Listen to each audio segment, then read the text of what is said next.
Ezra Miller. It just seems like every day we got something to talk about Ezra Miller. Obviously, you guys know what's been going on. 2 years ago, the thing with the choke. Then the whole thing at the bar, the karaoke, getting arrested. Then the next day we find a restraining order taken against him because he threatened to kill some people and all that kind of stuff. The weird online behavior and whatnot. But then yesterday, I told you guys on the show, I said, listen, I got a tip from somebody at Warner Brothers that they are discussing their options when it comes to Will Smith, when it comes to Ezra Miller. Sorry, it's interchangeable these days. When it comes to Ezra Miller. And I said, now look, to be clear, I don't know definitively what that means. What does it mean that they're discussing their options? Does it mean they're discussing how to get rid of him? Are they discussing how to just cover it up and play it off like nothing ever happened, like they did a couple of years ago? We said we don't know what that means. It might mean a lot, might mean nothing, but that I was told that they were discussing their options. Well, this morning, Rolling Stone magazine published an article with the headline that reads, Ezra Miller arrest prompts emergency Warner Brothers meeting about the star's future. This basically confirmed everything that I was told and that I mentioned to you guys yesterday about what was going on. Now, instead of trying to ad-lib it a bunch, let's just go in. I'm going to read some of the stuff that's in this article here to get a better idea about, what it is they're talking about. And they're saying the following. They're saying this. Where is it? On March 30th, Warner Brothers and DC executives held an emergency impromptu meeting to discuss Ezra Miller's future with the studio following the Flash star's recent arrest for disorderly conduct and harassment. According to knowledgeable source, the consensus in the room was to hit pause on any future projects involving Ezra Miller, including possible appearances in the DC cinematic universe. The studio's had more than a year before it had to make any decisions about a potential sequel to The Flash. Warner Brothers also had avoided making any key decisions on tentpoles ahead of Discovery taking control of Warner Media in a $43 billion mega merger. Warner Media chief Ann Sarnoff announced on Tuesday that she was exiting the company, as did Jason Kilar, and we talked about that yesterday, as AT&T spins off its entertainment division to Discovery. Last month, Warner Brothers moved Andre Muschietti's helmed first installment, The Flash, a production fraught with drama, from November 4th, 2022 to June 23rd, 2023. Now, here's where it gets concerning. One insider told Rolling Stone that Miller had, quote unquote, frequent meltdowns, including production last year on The Flash. While the insider stresses there was no violent outbursts, they described Miller as, quote unquote, losing it. Ezra would get a thought in his head and say, I don't know what I'm doing, the insider told Rolling Stone. And then the rest of the article just basically goes on to reaffirm everything else we had already heard at this point. I should have turned off the super chats like a minute ago. Okay, so here, look, I know Ezra Miller's been coming up a lot. I am getting as tired about talking about the Ezra Miller situation as anybody else. But the reality is, we've got Fantastic Beasts coming out. The Flash is like one of the most highly anticipated, at least out of the DC camp, movies coming out. Where are they going to go with this after this? Because a lot of people have been saying that this Flash movie serves as an impromptu reset for the DC cinematic universe, I should say, and the Flash is going to kind of be the epicenter of that. So clearly he was figuring a lot into whatever their future plans are going to be. I'm not saying that the DC universe was now going to be built around Ezra Miller, but he was clearly going to be a key part of whatever that future was. And now they're saying they're putting pause on anything else involving him moving forward. And we said yesterday that from a PR point of view, that he was a walking powder keg, that he was a walking nightmare that you never knew when to do. And this is all a result of Warner Brothers failing to do anything about it or address it 2 years ago when that incident happened outside of the bar. But now here we are. Rob, let me go over to you on this. So we are hearing now from Rolling Stone that, yes, indeed, they did have meetings to discuss their options. They're saying that he was a problem on set of The Flash. They're saying they're going to put pause on any projects involving him moving forward. What do you think about the report from Rolling Stone, and what do you think ultimately is going to happen here? Well, I think it's unfortunate. I think Ezra Miller is a fine actor. I really liked him, and we have to talk about Kevin. Let's talk about Kevin. We need to talk about Kevin? We need to talk about Kevin. I thought he was phenomenal in that. I loved him in Perks of Being a Wallflower. In the Fantastic Beasts movies, he's great. And I really liked him as the Flash. He is a talented actor. But the thing is, in this day and age, with the amount of money that these tentpole movies cost, there is no time or inclination to put up with that kind of behavior on a set. And some people just they're not wired to, he's now carrying a 9-figure movie, a movie in the hundreds of millions of dollars. And there are many performers in Hollywood, many that could front a movie like that and be a complete joy to work with. Now, I understand it's an incredible amount of pressure on anyone, any performer. It could be the most amenable actor in the world.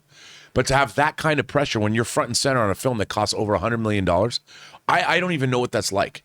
So when he says things like in this article, I don't know what I'm doing, I've seen actors that say that. And many actors don't because they don't communicate with their director well. When I hear an actor talk about that, at least he's worried about his performance and what he's doing, assuming what's there. So, clearly, I hope he obviously needs to get some kind of help. And I hope he gets that kind of help because I would love to see him continue on and develop a rich career. But on the other hand, I also hate to see performers do these kinds of things because it's not fair to the crew. It's not fair to the director. It's not fair to the writer. It's not fair to the studio. And it's not fair to the other actors. And, it's like what Laurence Olivier told Dustin Hoffman on the set of Marathon Man. Dustin, it's acting. Look, and here's the other thing about this too. And I said this back when the original incident happened with the choking and everything. I said, Warner Brothers isn't doing Ezra Miller any favors by not addressing this. Yes. This is only going to hurt Ezra Miller later on. If you address it now, it'll course correct later. And here we are. Anyway, Chris, this has been a topic of conversation a lot recently for all the wrong reasons. But now we're hearing from Rolling Stone that Warner Brothers is indeed taking this seriously, that what I was told yesterday about the meetings is true, and they're saying they're going to pause any future stuff with him at the moment. Then now we're hearing for the first time, at least this is the first time I'm hearing about on-set problems as well. What do you think about the article? What stood out to you, and what do you think happens from here? The big takeaway from this article is that it's nice to see action is actually being considered. Yeah. And that's what we really need to talk about. Considered. Action's not being taken. Action's being considered. Considering is an action. Exactly. Having a great talk about something doesn't do anything. As we keep talking about, the theme of these shows the last few weeks has been changed behavior. Changed behavior is what atones for the sins of the past, all right? And that's why cancel culture isn't always great, because people should be able to grow and change. That being said, Ezra's pattern of behavior has shown that they definitely need help, that they are doing things that are not great, that they have a pattern here that they continue to exhibit and continue to show everyone the person they're being right now. So there definitely needs to be a change here. There needs to be some kind of intervention when it comes to alcohol use and things like that. Once again, to the folks in the chat here who keep saying things about people having bipolar disorder and that's why this happens, once again, family members of mine have bipolar. This does not mean you are predispositioned to being violent. And we really need to stop that part of this narrative because it's a damaging narrative that further isolates people within the mental health community. So let's knock that off and let's have a better discussion, right? We have a whole bunch of things that could be factors, that could be explanations. None of them are excuses. Not a single thing here that Ezra is doing is an excuse for their behavior. So we need to have them sit down with themselves, really, really think about how they've been doing, the kind of life that they want to have, the kind of things they've been doing that affects other people's well-being and safety, that affects film franchises, and really take a hard look at themselves. I really Aaron, don't think they should be on this. I remember when we were talking about Ezra Miller another time, and this is before the report came out about on-set incidents. I remember you saying, I guarantee you there were incidents on set. I guarantee you there were incidents on set. Now, of course, we hadn't heard of any at this time. Now we are hearing about them. Anyway, what stood out to you about the article, and what do you think happens from here? Well, first of all, Rob, I love that you pointed out that the quote of "I have no idea what I'm doing." Okay, we do not need to read anything into that. I have said that a million times, and I've never had this sort of, breakdown or issue, whatever is going on in their life. That is not an uncommon thing. You could be in the middle of a very challenging scene, or a scene, like you said, that doesn't have a very clear direction, or you're just having a moment where you go, geez, I don't know what the fuck I'm doing. I mean, we've all had those moments at work where we just go, what am I doing right now? Oh my God. So the fact that that particular quote, that doesn't tell me anything. And I don't think that we should assume that means that he's falling, or that they're falling apart, or anything like that. I think that the behavior that we've seen with these repeated arrests, and the fact that there are reports of problematic behavior on set, that's more something to look at. Yes, John, you're absolutely right. The fact that there was the incident at the bar that was never addressed, that was just kind of swept under the rug, oh, this will go away. When there was problematic behavior on set, there should have been something done, i.e. conversations with representatives, conversations of, hey, we are filming this movie right now. We can make changes. On the set of Blade 3, Wesley Snipes was problematic, if you want to use that. That's putting it kindly. Yeah, he physically attacked David Goyer. Yeah. I mean, he physically attacked the director of the film. Yes. And guess what happened? There were days that he would not come out of his trailer. And so what did David do? He went, okay, Ryan, Jessica, so you guys are going to say his dialogue today, and we're going to rewrite this scene right now, and you guys are going to do everything that he was supposed to do. So when people got pissed off of, why is the Wesley Snipes in the movie that much? It's because Wesley wouldn't come out of his effing trailer, and they had to rewrite the scene in that moment. So if there was this kind of problematic behavior, obviously you can't do a movie called The Flash without The Flash. But guess what? There should have been conversations then about, okay, clearly this behavior is not stopping, and there's something that's going on, and we still have 2 years before this movie comes out, and this person has to do press for us.